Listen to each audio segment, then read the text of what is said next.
Caitlin Clark and Angel Reese. Angel Reese, I don't know. I got an interesting take on it. It's always about some race and color. I'm kind of getting sick of this whole thing. The media now is complaining, and then there's people in the media like Jamil Hill. They're all complaining that Caitlin Clark receives too much coverage, and they're saying she's receiving way more coverage than the black athlete. And I'm just like, fuck, dog. It's always something. I haven't heard anybody, Smitty, anyone I know, Marcellus, Whitlock, any black person I know, no one mentioned color at all. They're mentioning a female. Like, I gotta ask you, what is it? Is it the female equity side or is it the black side? I'm trying to figure out. Nobody gives a fuck. It's like us playing football in the locker room, Smitty. You didn't care who your coach was. We didn't look at color. We didn't look at our teammates' color. We didn't give a fuck. I haven't never heard you like, man, yeah, we'll fuck around. That white girl's bad. We'll say that type of shit. Yeah. But I ain't never heard you say, man, you know, Caitlin getting way more coverage than Angel Reese. It's fucking crazy. I don't understand why they always push this narrative. Why can't it just be a fucking female? That's when it starts to hurt the female sport. Like, we already know what happens on the men's side. Now it hurts the female side when we're just bringing down. It's just always color or some shit. I'm like, oh, just let the motherfuckers be. Caitlin Clark and Angel Reese didn't say shit about color.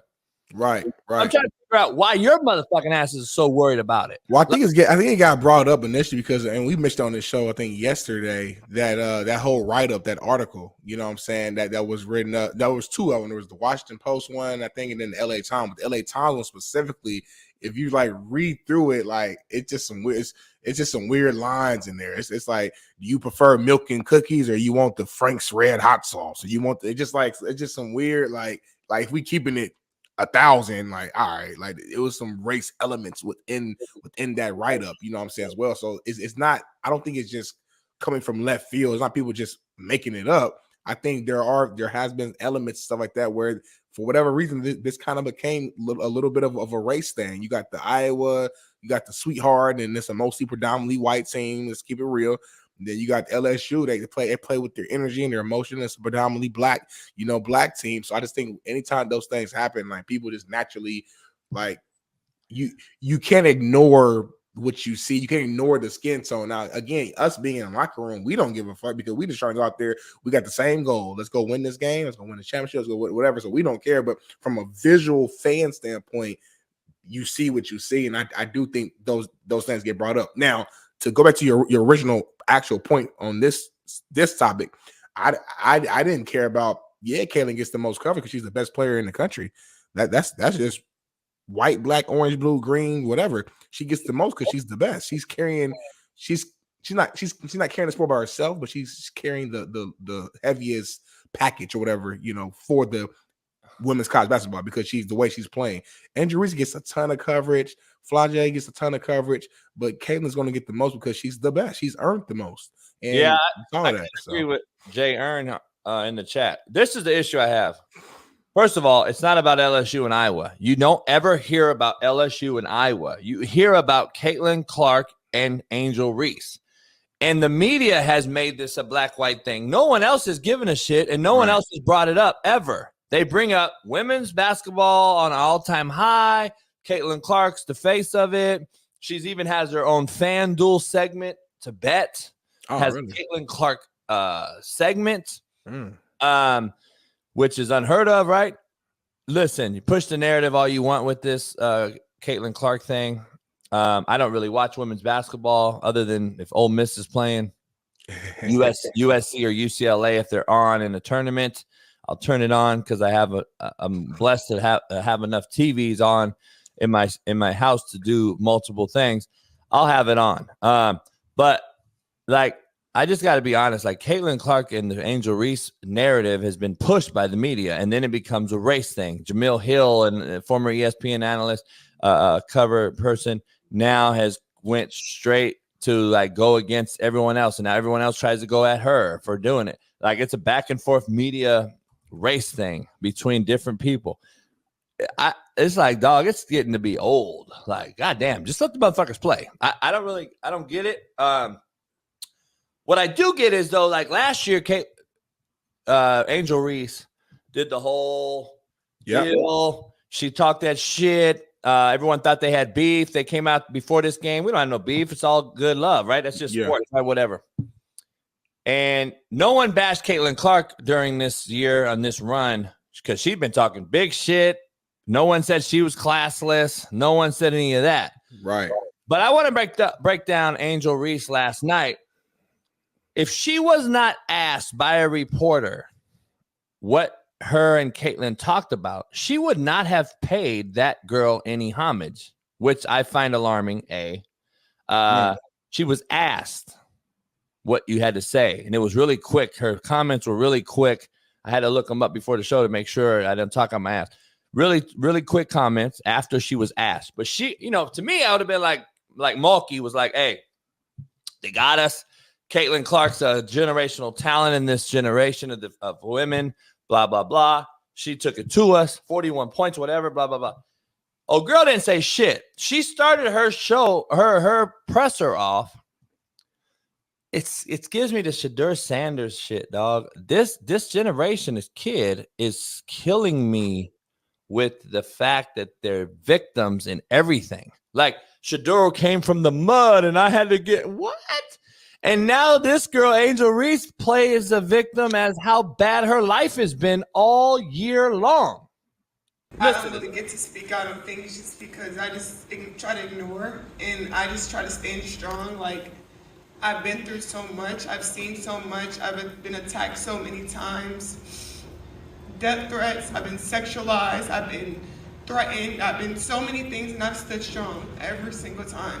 And I just try to stand strong for my teammates because I don't want them to see me down and not be there for them. So I just want them to always just know I'm still a human. All this has happened since I won the national championship, and I said the other day I haven't had peace since then. And it sucks, but I still wouldn't change. Smitty, I got to ask you, first of all, if she was my daughter, number one, if she was my daughter, I would tell her to sleep in the bed that you made. And I would tell her that in this IG model, this OnlyFans era, this IG social media creepy weirdos that are out there, don't fucking show off your body then as a basketball student athlete. Do it when you graduate, move on, go to the WNBA, then do it. You're grown. You look that different, in my opinion. Right. I don't really care that you do it, but let's be honest. You did it. There's going to be weirdos sexualizing you. You were out there with bathing suits on all off season after winning the Natty for NIL deals and otherwise. Now don't cry about it though, dog. This is own it up time. You're getting paid. You're a pay to play player. You're a big face in this. It happened after this. Happened after all that shit. To me, it just was very, very selfish to not give the other girl her crown. She gave you hers last year when you beat her, Angel. Caitlin said, hey, LSU won. They beat us fair and square, blah, blah, blah. You don't hear any of that from this group. That's what makes me pissed off in this era about competition. You don't really see but we're quick to exchange jerseys, though. That, it doesn't add up to me. I don't get it. But that's just me. It sounded very, very Shadur Sanders-like. Everything's against me, blah, blah, blah. Homegirl, you got a hell of a college life. Well, it's hard to compare the two. I gotta counter that. I mean, I understood the Shadur kind of slander with him because his dad's Dion. He grew up a lot differently. But with Angel from Baltimore, Angel ain't got no she ain't got no. We don't know who her daddy is or hold on though, mama is, nothing like that. Yeah, we're gonna play the victim for her. Let me ask you though.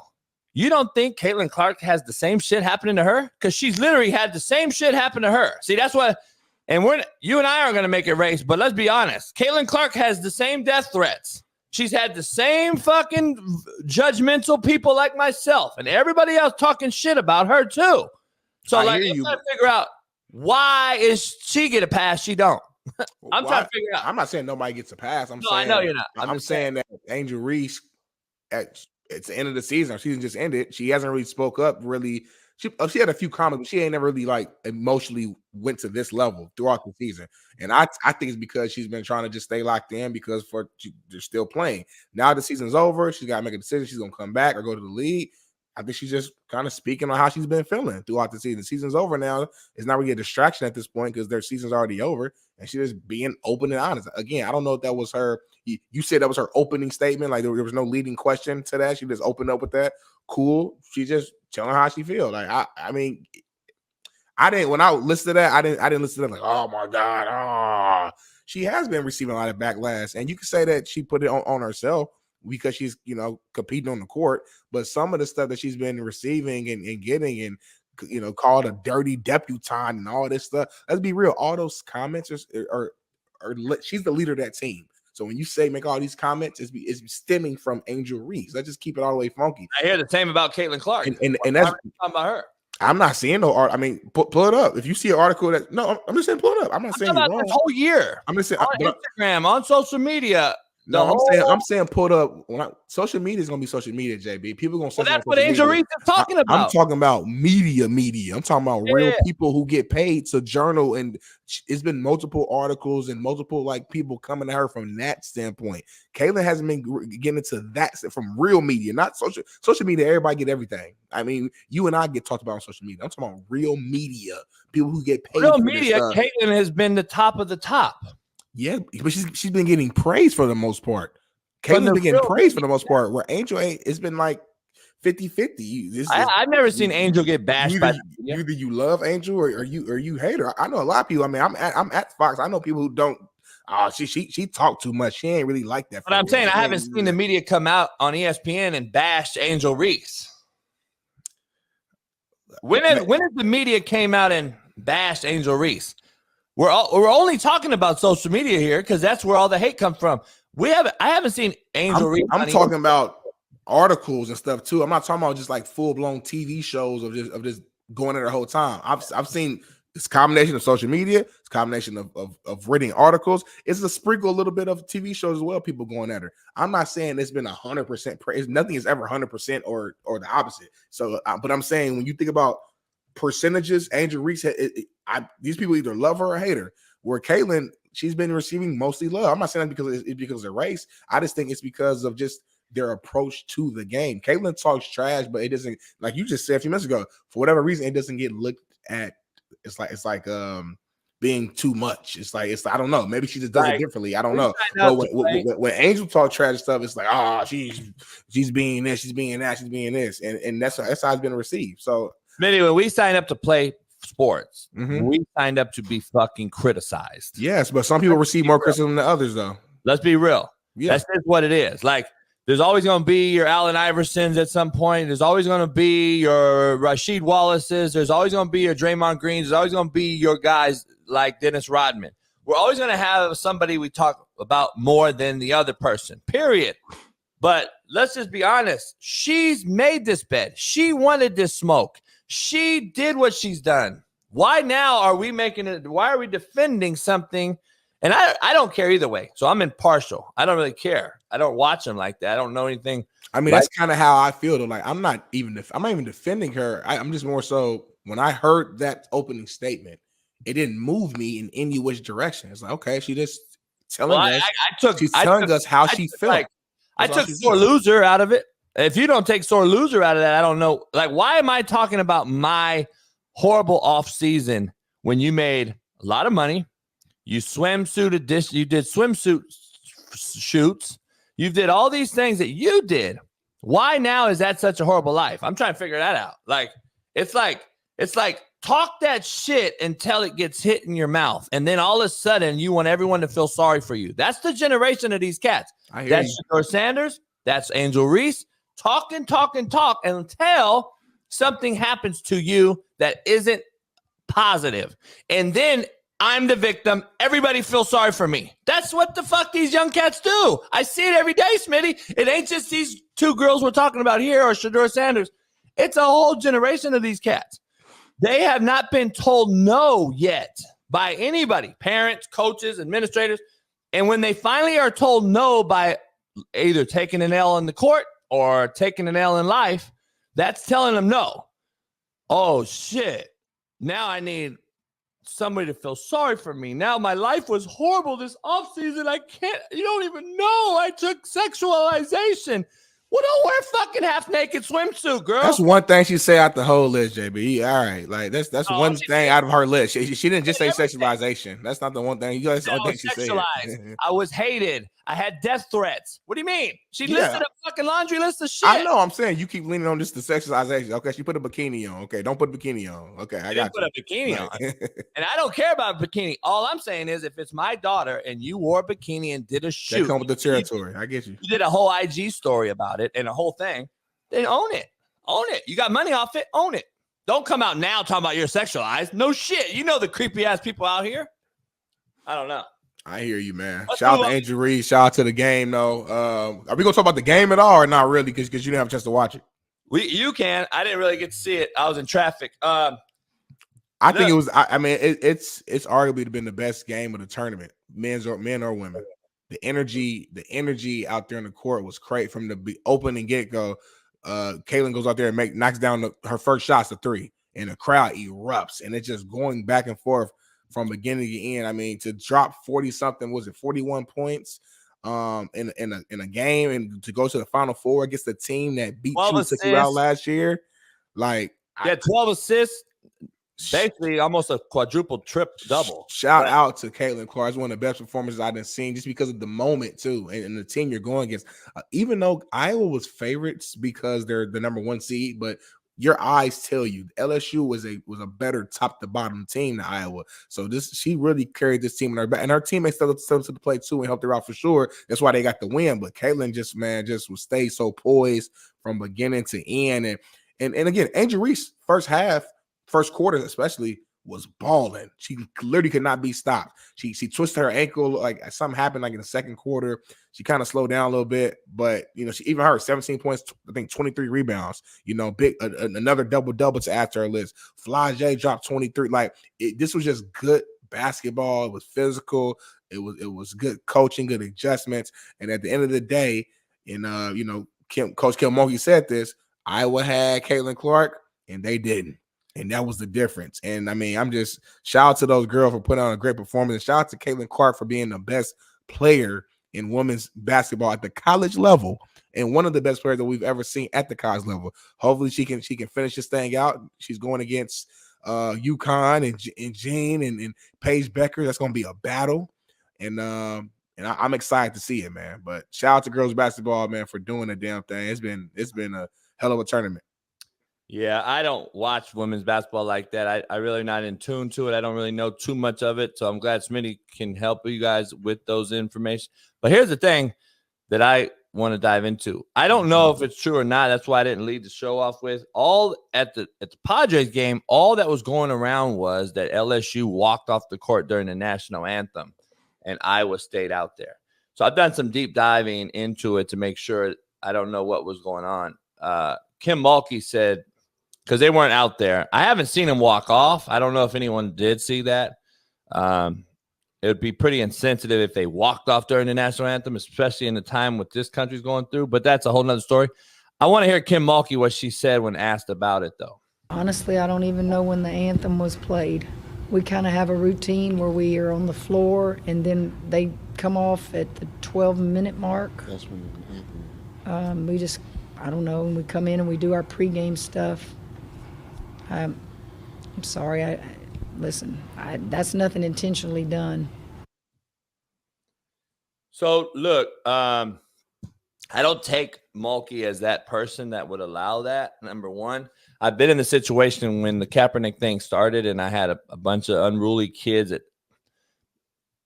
wanted to do dumb shit because someone else did it. So I had to check them and get that shit under control real quick. It's up to the leader of the group. I don't take Kim Mulkey as someone that would have done that. I don't know when it was. I don't know if they walked out, I'm sure. But what she just said is it's true. Like Smitty says, two things can be true. One could be our routine. She didn't know when it was, etc. Most coaches know when the national anthem is, though, because usually it happens while both teams are out there ready to tip off or kickoff or first pitch. That's how it usually works. So I don't know if I'm buying that part. Here's the part I do buy. You didn't know because you told your team to stay out of the way. So you didn't take any unruly criticism because maybe there's some kids that didn't want to be out there for it. I had to deal with that when it was real hot and heavy right in the beginning of this thing in 17 and 18 when this thing all started and there was a national problem. Mm-hmm. So instead of fighting it, we stood by the locker room. I made sure everybody stood. But at the time of the movement, okay, if you don't want to salute or whatever you want to do, just don't be rude and talk and shit like that. So we didn't go out on the field to do it. Let me say that. The basketball team did the same thing during basketball season. The coach just said, hey, we're going to stay in the locker room. So there ain't no people judging us. You have to, because you're forcing it at that time when we didn't really know what was going on. Yeah. You're forcing a problem to happen. So rather than do that, get the kids to buy in and stand up. And then if you're going to be the whole team, just stay out the way. Just don't go out there. If some of your team doesn't want to do it or whatever, it's going to be a big old fight. Just stay out the way. I believe she kind of wanted to stay out the way on this is my two things true statement. I think she said, fuck it, I don't even want to deal with it. But I don't believe she didn't know when the anthem was. I do know there's routines too, but I don't know if you were still warming up. I had to look at her other game. Like, this is the only game this has happened. Do they usually stand? Did they stand last week or the last game or just the first? Like, it just, I don't know. I think we're not we, but I think people are like. I'm just trying to figure out why is it still a thing though? Like, I mean, I don't remember ever even hearing that. Like I think in college, our actual routine. I'm trying to really think. I don't remember ever being on the field during the anthem. Doing our routine. I think I was always in the locker room. Like we were always in the midst of a routine. I never remember just being out on the field with my teammates with the anthem. Yeah, I haven't seen the team walk off during the anthem. I don't know if that's a thing or not. It would have been. I doubt it. I haven't heard any. I haven't heard of that. I think you would have seen it by now if they just walked off. Yeah. Look, I mean, I don't know if this is accurate, but Ryan in the chat says, Smitty, they've been in the locker room for 3 years. They never come out. Like, that's been what they did. So, like, maybe it's just a normal thing. Yeah, maybe. I don't know idea. People, like I said, people take shit and they use it to make up something that's bigger than it is. Listen, if they did all that shit, there would be, it'd be a way bigger story. Stand 7 years after this whole shit off. Like anyone that don't stand for national anthem, I go back to the whole Brittany Griner thing. Go to another country. That's my only take. JB, you don't know if this happened. I'm gonna let you go. I mean, ask Brittany Griner, dog, how it went. Yeah, but like, well, again, I know you hate this statement, but two things can be true. Just because America is the best country, don't mean we're not messed up though. At the same time. Like, yeah, it's fine. But my point is, though, I don't like that argument. It's like, well, deal with it. Because if not, go to another country is worse. It's like, well, she begged to get out. She begged to get out of a country like Russia. Oh, yeah, right? Of course. That's not home. Of course. I mean, at the end of the day, I mean, what do you mean? You can't have it both ways, dog. Yes, you can. What do you mean you can have it both ways? So you can disrespect the country on one side and then go over there and get that shit hit in your mouth. I mean, you take it like this. I don't want to get into this topic. This ain't that type of topic right now, but like, yeah, but I'm just saying. Again, like, all I'm saying is white folks and black folks look at the flag differently, and that's all I'm gonna say. We look at the flag differently. Me personally, it don't move me. If you sit down, stand, it don't do nothing for me. Honestly, I stand up because I just stand up. Like, here's the issue. I'm making a statement about whether LSU did it or not. My statement is, if you're in the country, then you just don't disrespect the country you're in. Is my point. I didn't say, okay, everyone has their own thoughts on it.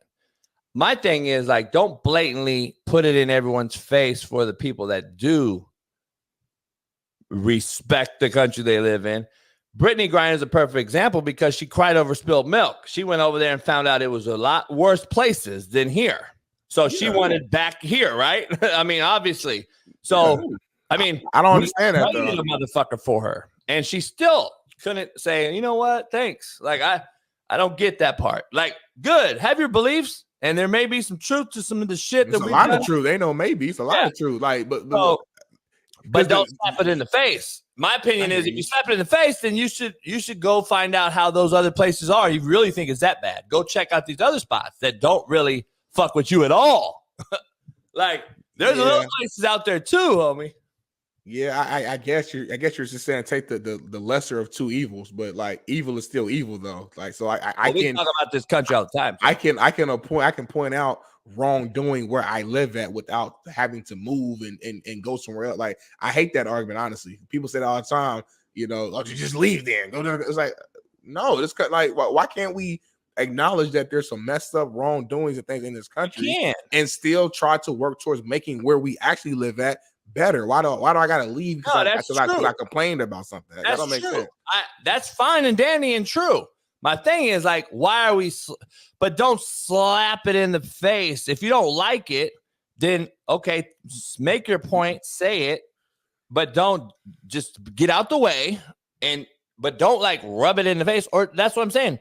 Like you can't have both things though. Like you can't sit here and disrespect the place you're in that you say you rather be in over the other shitty place. Like it doesn't even make sense to me.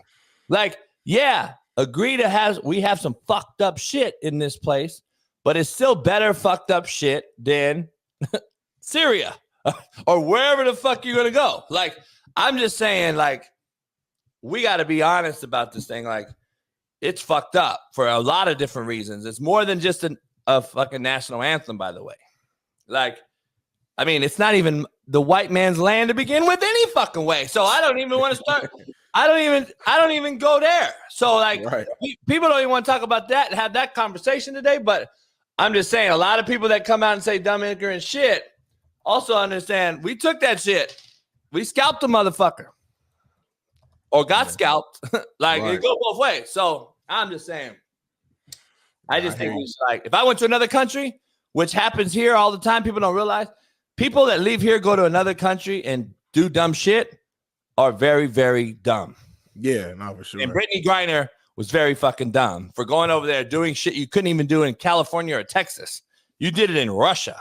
Like, I think we do that more often than not, though. And that's, again, I think an entitlement that we've created in this country for being so, even though it may not be for the history, of course, of certain populations, as we all know.